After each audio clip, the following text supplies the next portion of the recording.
Social media पर काफ़ी सारे ब्लॉगर्स एज अ कपल आते हैं।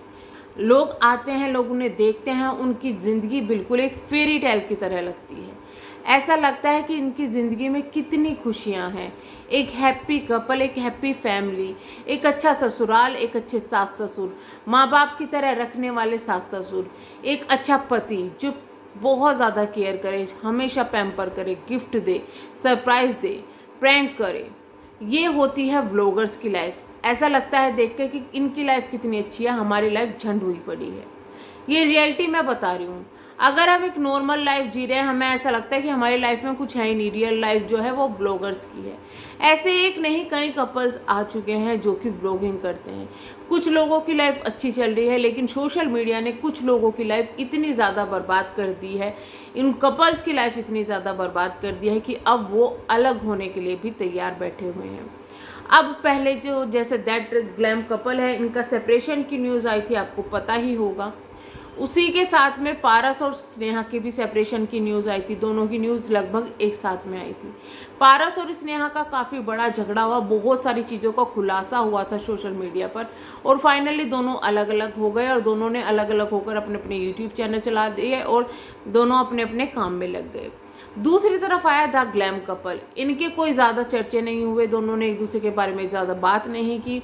सिर्फ एक जो सेपरेशन है उसकी न्यूज़ बता दी कि भाई हम लोग सेपरेट हो चुके हैं, सब कुछ कर दिया। लोगों ने काफ़ी हेट भी दिया, काफ़ी सपोर्ट भी किया, लेकिन उसके बाद में भी इन्होंने ज़्यादा रिप्लाई नहीं दिया। सोशल मीडिया से लगभग ये लोग गायब हो चुके थे, सिर्फ ऋषि वहाँ पर एक्टिव था और जो ग्लैम कपल की जो हिमांशी है वो गायब हो चुकी थी। लेकिन कुछ टाइम बाद जब उन्होंने ये चीज़ें डिक्लेयर की, वो भी सोशल मीडिया पर आई, अपने काम में लगने लगी। लेकिन कुछ ही दिनों बाद ये खबर आई कि दोनों फिर से एक साथ हो गए, तो लोगों को लगा ये तो फेक है, ये तो झूठ बोल रहे थे, ये चीज़ें सामने आई।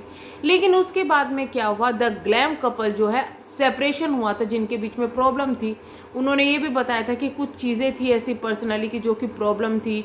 हम लोग व्लॉग बनाते थे, उसमें सब कुछ अच्छा दिखता था, लेकिन जहाँ कैमरा ऑफ होता था तो हमारी लाइफ बिल्कुल अलग थी। हम अलग अलग बैठते थे, एक दूसरे की शक्ल देखना पसंद नहीं करते थे, बात नहीं करना पसंद करते थे।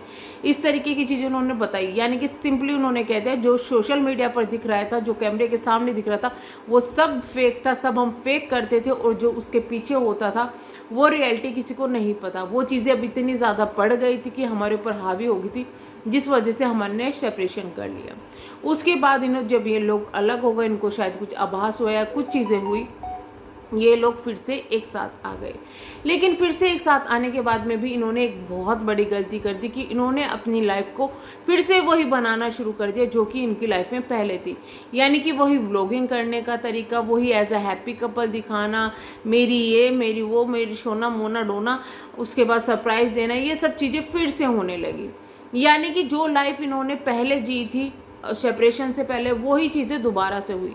ना कि इन्होंने कोशिश की कि जो चीज़ें गलतियाँ पहले की थी, जैसे कि फेक दिखाना, वो चीज़ें अब दिखाए, अब थोड़ी रियलिटी दिखाए, या फिर थोड़े टाइम के लिए ब्लॉगिंग से छुट्टी ले ले, जिससे कि अपने आप को एक दूसरे को समझने के लिए, एक दूसरे से अपनी बातें शेयर करने के लिए इन लोगों को टाइम मिल सके। बट इन्होंने वो ज़्यादा टाइम किस पर, सोशल मीडिया पर बिताया। सोशल मीडिया पर देखने में सब कुछ अच्छा लग रहा था, सब कुछ सही जा रहा था, सब कुछ सही दिख रहा था, बट फिर से वही चीज़ें शायद प्रॉब्लम पीछे से चल रही थी, क्योंकि उन प्रॉब्लम का सोल्यूशन निकालने की कोशिश तो की गई, लेकिन उन प्रॉब्लम की जो रियल जड़ थी उसको ख़त्म नहीं किया गया। ब्लॉगिंग में ये नहीं कह रही कि आप लोगों को पूरा बंद कर देना चाहिए था, लेकिन थोड़ा सोचना चाहिए था कि जिस वजह से हम लोग एक दूसरे को टाइम नहीं दे पा रहे, हमने अपनी ज़िंदगी को फेक बना लिया है, हम लोग सिर्फ इस चीज़ में पड़े हुए हैं, क्या उस चीज़ से थोड़ा सा हमें दूरी बना लेनी चाहिए? क्या बिना ब्लॉगिंग के हमें कहीं घूमने जाना चाहिए, एक दूसरे को दोबारा से समझना चाहिए? वो चीज़ें ना करने के बजाय इन्होंने फिर से अपनी ज़िंदगी में वही चीज़ें शुरू कर दी जो कि पहले थी। और ये वो कपल है जो शादी होते ही, मतलब इनकी अरेंज मैरिज हुई थी, उसके बाद से ही, क्योंकि जो हिमांशी वो ऑलरेडी व्लॉगर थी, यूट्यूबर थी, और व्लॉगर नहीं थी, यूट्यूबर थी, अपने फैशन वगैरह के वीडियोस बनाती थी, और शादी से के एकदम बाद में नाम भी चेंज कर दिया गया और लाइफ में एकदम व्लॉगिंग शुरू कर दी। यानी कि अपने आप को अरेंज मैरिज होने के बावजूद भी कोई पर्सनल स्पेस नहीं दिया। जिससे भी एक बहुत बड़ी प्रॉब्लम आती है। और ये एक सीख है उन लोगों के लिए जो सोचते हैं कि सोशल मीडिया पर एक हैप्पी कपल हैप्पी होते हैं। ऐसा नहीं है, उन्होंने अपनी लाइफ को फेक बना दिया है। जो रियल कपल होता है वो रियल दिख जाता है और वो आपको अपने जैसे लगेंगे। जैसे आपकी लाइफ चल रही है ना, कि कभी प्रॉब्लम, कभी सोल्यूशन, कभी ये कभी वो आपको अपने जैसे दिखेंगे, ना कि इस तरीके के कि 24 घंटे आपको है तो सरप्राइज दे रहे हैं, आपके लिए अलग अलग चीज़ें कर रहे हैं। ये एक हैप्पी कपल नहीं होता। हैप्पी कपल होता है कि मतलब जो लाइफ में चल रहा है एक्चुअली में फैमिली जो है वो चीज़ दिखाई देना। तो ये इनकी लाइफ में प्रॉब्लम आई, जिसकी वजह से अब इनका दोबारा से सेपरेशन की न्यूज़ आ गई है। अब दूसरी तरफ बात करते हैं विवेक और खुशी की। सेम इनके साथ में भी हुआ। ये लोग सोशल मीडिया के ज़रिए मिले। आई थिंक ऐसा सुना जाता है कि जो विवेक है वो किसी चैनल को, किसी शो को जज कर रहे थे, वहाँ पर खुशी मिली इन्हें और उसके बाद इन्होंने वीडियोस बनानी शुरू कर दी। प्रपोज हो गया और शादी भी होगी, काफ़ी कम उम्र में शादी होगी, उसके बाद बच्चा भी हो गया। इन्होंने इसी बीच में सारी ब्लॉगिंग वगैरह सब कुछ अपनी करते रहे, वीडियोस बनाते रहे। और वो चीज़ें जो टाइम इन्हें अपने साथ में एक दूसरे को समझने के बाद में एक दूसरे के साथ में बिताना चाहिए था, वो ये लोगों को ये शो करने में दिखाने लगे कि हमारी लाइफ जो एक बहुत ज़्यादा अच्छी है, बहुत ज़्यादा हैप्पी है। इसी बीच में क्या हुआ, जो इनकी लाइफ में पर्सनल चीज़ों की प्रॉब्लम चल रही थी, क्योंकि हर एक की ज़िंदगी में हस्बैंड वाइफ अगर वो हैं तो अपनी खुद की लाइफ के बीच में कुछ प्रॉब्लम ज़रूर होती है। जैसे कुछ शिकायतें हस्बैंड को वाइफ से होती है और कुछ शिकायतें वाइफ को हस्बैंड से होती है। तो इन लोगों ने अपने आप को इतना हैप्पी दिखा लिया था ना कि हम लोग बिल्कुल हैप्पी है, परफेक्ट है, कि ये खुद भी अपने दिमाग में वो चीज़ें सोच के बैठे हुए थे कि ऐसा है। तो इनकी जो अंदर की प्रॉब्लम्स थी, शायद अपनी प्रॉब्लम्स कभी एक दूसरे को शेयर ही नहीं कर पाए, ये इन्होंने कभी शेयर ही नहीं किया, जिसकी वजह से इनकी जो प्रॉब्लम है वो दिमाग में बनती रही। इसी वजह से शायद दोनों का ध्यान अलग अलग चीज़ों पर गया, अलग अलग लोगों पर गया, क्योंकि ये पर्टिकुलर एक चीज़ को शेयर नहीं कर पा रहे, अपनी प्रॉब्लम नहीं शेयर कर पा रहे। क्योंकि इनको अगर ये शेयर करते तो वो चीज़ें शायद इनके ब्लॉग्स में दिख जाती और उसका असर लोगों पर पड़ता, इनकी ब्लॉगिंग पर पड़ता। पर इन्होंने सोचा कि उस चीज़ को एक हैप्पी दिखाए, खुशी दिखाए, जिसका असर इनकी लाइफ पर तो पड़ा ही है, बट इनकी व्लॉगिंग पर नहीं पड़ना चाहिए। या तो व्लॉगिंग पर पड़ता है या लाइफ पर पड़ता। तो इनका क्या हुआ, पहले लाइफ पर पड़ा, फिर इनकी व्लॉगिंग पर भी वो चीज़ें पढ़ने लगी।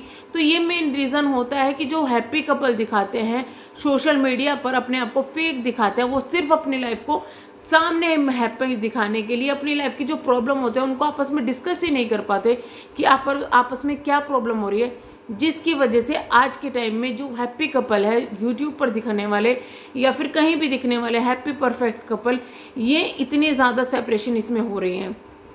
क्योंकि यहाँ पे क्या होता है, ये लोग फैमिली को भी इतना अपने आप में इन्वॉल्व कर लेते हैं कि फैमिली भी हैप्पी दिख रही है, फैमिली भी अपनी प्रॉब्लम्स नहीं कर पा रही।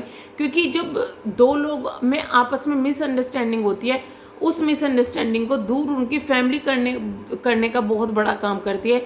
लेकिन यहाँ फैमिली को इतनी महत्व नहीं दी जाती, क्योंकि उनको ये दिखा दिया जाता है कि हम एक हैप्पी फैमिली है और आपको हैप्पी ही रहना है, आपको प्रॉब्लम है आपको तब भी हैप्पी रहना है। तो ये मेन रीज़न है आज के टाइम में इतनी ज़्यादा सेपरेशन होने का, इतने ज़्यादा अलग होने का। आपका क्या कहना है इस बारे में?